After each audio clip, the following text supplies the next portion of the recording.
everyone! Welcome back to New Zealand after learning its basic facts. What's the deepest impression in your mind? Is it a non-sandy beach of the ancient creature dwelling in the cave? Well, I believe New Zealand is different in different eyes. In this session, we are going to talk about its unique aspects from its Maori culture, extreme activities, and also get to know why the land is called the home of Middle Earth. Firstly, let's watch a video clip which shows us some magical moments in New Zealand.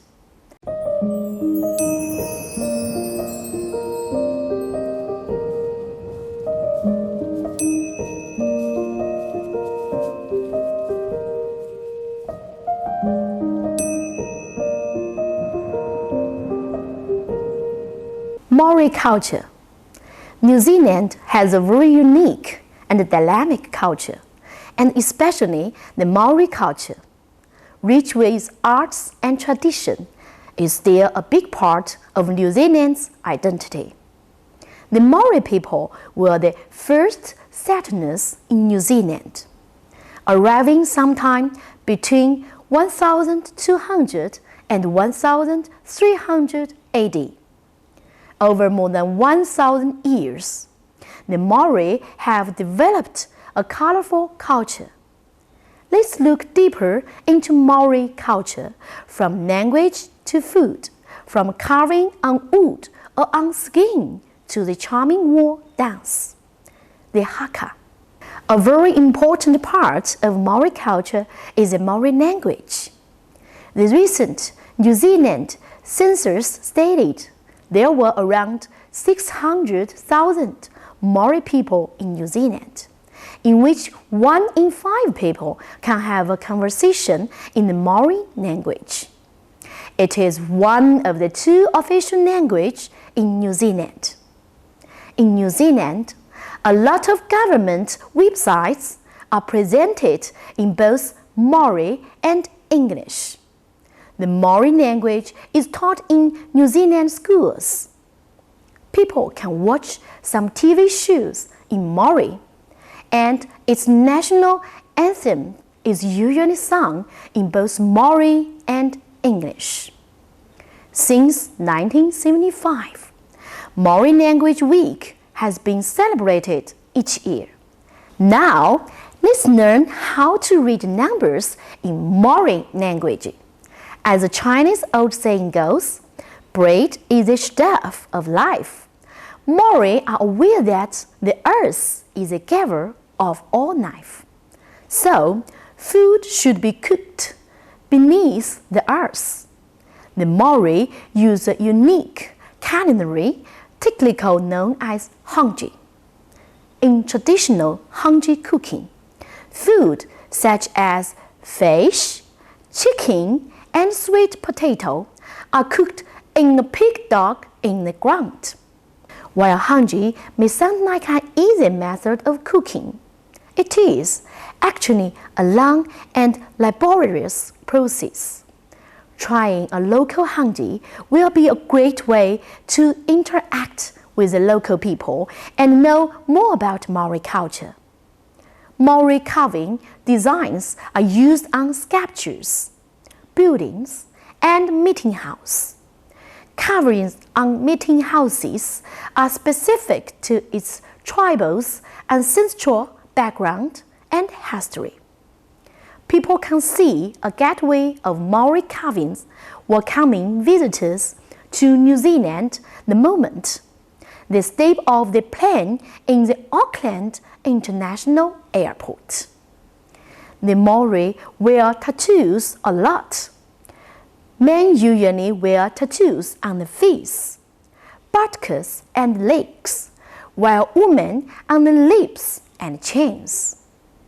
The great thing about Maori tattoos is that no 2 tattoos are alike. Finally, people are attracted by the kapa haka, or Maori form of dance and chants. Kapa means to form a nine, and haka, to dance. Kapa haka involves an emotional and powerful combination of song, dance, and chanting. Many New Zealand sports teams, including the National Rugby Union team, often pay tribute to the Maori culture by performing the kapa haka prior to international matches. If you are interested in Maori culture and customs, you can find out more in the galleries and museums when you visit New Zealand. Adventure sports and extreme activities.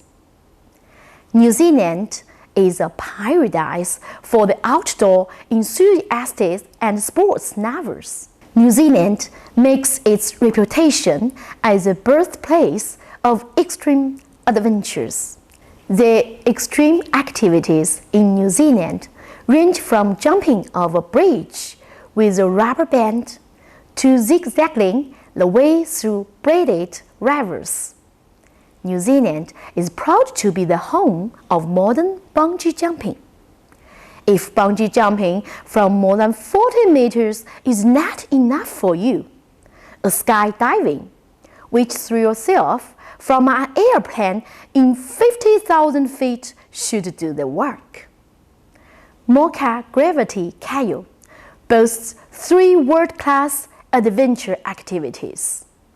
Visitors can ride extreme flying fox, experience mighty 80-meter bungee to feel the thrill of a 50-meter free fall on bridge swing.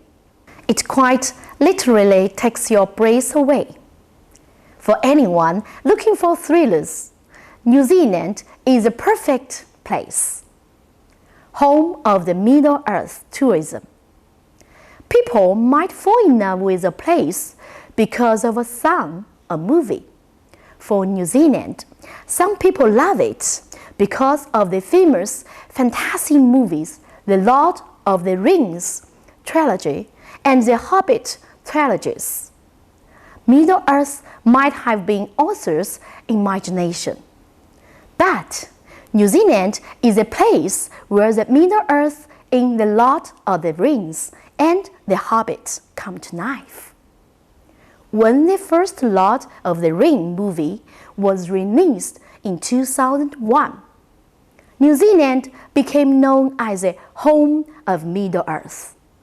More than 150 different locations throughout New Zealand were used to film the 2 trilogies.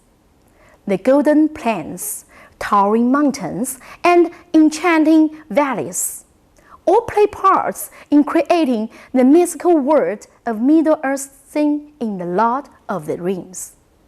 More than a decade later, films such as the Hobbit trilogy, The Chronicles of Narnia, and The Whole Rider also have offered New Zealand a wider opportunity to enhance its international profile as an innovative and creative nation, and as a great place to make films and do business.